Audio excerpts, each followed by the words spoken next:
প্রিয় ভাই বোনেরা, আসসালামু আলাইকুম। ডিরিম কিচেনে স্বাগতম। আজকে আমি তৈরি করে দেখাবো 300 ফিটের সেই ভাইরাল সেই চাপটি।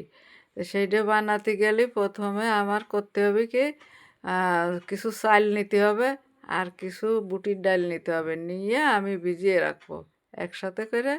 এই ডাল দিয়া চাল দিয়া আমি ভিজিয়ে রাখবো 4 ঘন্টা 5 ঘন্টার জন্য। 5 ঘন্টা হলে ভালো হয়, যদি তাড়াতাড়ি হয় 4 ঘন্টা হলেও হয়। ভিজিয়ে রাখলে ডালটা চালটা ভালো ফুলে যাবে।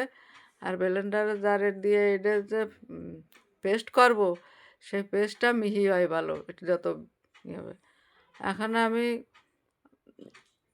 ডালগুলো আমার হয়ে গেছে, ভিজানো হয়ে গেছে, 5 ঘন্টা হয়ে গেছে। এখন আমি নিয়ে ব্লেন্ডারে জারে দিয়ে দেবো। তা জারে দিতে গেলে প্রথমে উপকরণ লাগবে রসুন, গোটা রসুন, দুটো মরিচ, পেঁয়াজ, জিরে, লবণ, হলুদ, এইগুলো লাগবে।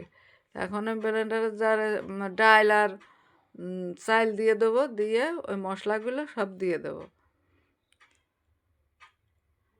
2বার হবে, তো 2বারের তো পরে আমি একসাথে মশলা আলাদার সাথে গুলাই নি, মানে এইটা প্রথমে আমি এইটা করে নিচ্ছি, অর্ধেক করে নিচ্ছি, বেশি দিলে হয় না।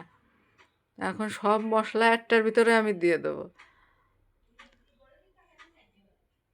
2 ভাগ হলো, ওই 2 ভাগ একসাথে করে ফেলবানে। লবণ স্বাদ মতো দিয়ে দিলাম, জিরে দিছি কিছু, হলুদের গুঁড়ো, আর গোটা রসুন কোয়া, এটা হচ্ছে পেঁয়াজ কুচি, এইটা হচ্ছে দুটো মরিচ, কাঁচামরিচ, দুটো কাঁচামরিচ দিয়ে দেবো। দিয়ে এখন আমি ব্লেন্ডার জারে দিয়ে ভালো করে পেস্ট বানিয়ে নেব। পেস্ট আমার হয়ে গেছে, এখন আমি ঢেলে নেব। চলে এসেছি চুলায়।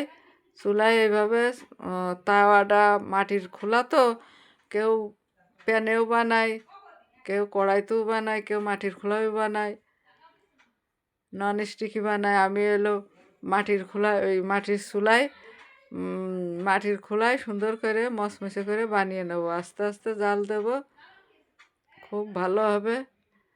300 ফিটের এই চাপড়িগুলো খুব ভালো হবে, খুব মজাদার খাবার, ভাইরাল একটা খাবার, সবার কাছেই ভালো খাবার, আমাদের কাছেও ভালো খাবার। অনেক সুন্দর হয়েছে। তা আমার কাছে মনে হলো যে উপরটা একটু কাঁচা কাঁচা থাকতে পারে, সেই জন্যে আমি আর একটু দিয়ে দিলাম যে ভালো করে হয়ে যাক। এখন হয়ে গেছে সবগুলো আমার, দেখেন অনেক সুন্দর হয়েছে পিঠাগুলো। আপনারা এভাবে বাসায় বানিয়ে খাবেন, ভাইরাল।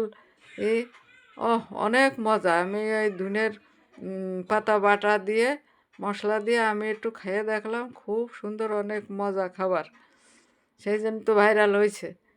তা এখন ভাইরাল এই রেসিপিটা যদি আপনাদের পছন্দ হয়ে থাকে, সাবস্ক্রাইব, লাইক, কমেন্ট, শেয়ার করে দেবেন।